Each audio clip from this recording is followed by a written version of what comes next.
Welcome back to our channel. Today we're going to have a look at part 1 on chapter 4 from the book My System by Aron Nimzowitsch. So chapter 4 talks about pass pawns. So in this video we're going to have a look at 3 examples. As you know, when there is a pawn majority like here for black, there usually will be a pass pawn created. So if that's the case, the author here brings out 3 key concepts we have to be aware of. So Nimzowitsch here describes pass pawn as a criminal. So they have to be kept in lock and key. So in this game here, f4 was played by black. After g takes f4, now we have g4. As you can see, the bishop has to go back, and after knight goes to f5, we have queen b3 trying to protect this g3 square. However, after the pawns have been traded, the king goes to the corner, queen c3 again, and then we have h5. And as you can see, now the g and h pawns become very dangerous. There's a rook lift here to support the g3 square, and now the knight attacks the queen. Queen moves back, and when we have rook d g8, as you can see, the g file is being reinforced properly. You have a knight and these 2 major pieces that can really bring pressure on white. So bishop takes on the d5 knight, and after c takes d5 we have king h1, and after that g3 is played. And as you can see, after a trade of pawns, now you can see this pawn, the g pawn, becomes very dangerous.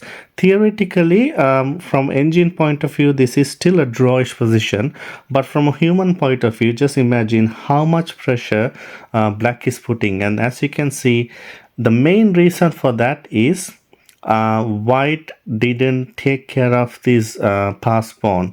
They knew the pass pawns were coming forward, but white didn't put enough pressure to stop them. And as a result, this becomes a very dangerous pass pawn. The second point the author here describes is, as we saw in the previous example, pass pawns are considered criminal, and if they're not kept in lock and key, they can put a lot of pressure in your position. So now, how to put them in lock and key? You have to make sure that you blockade them. That's the best way to keep the pass pawns, especially in this position.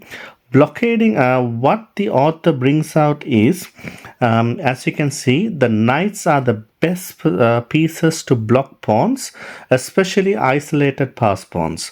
And if that's the case, the author brings out this concept. Now, once the pawn is blockaded, that piece becomes very strong, the piece that is blocking the pawn, because the main reason is there is no frontal attack on this piece.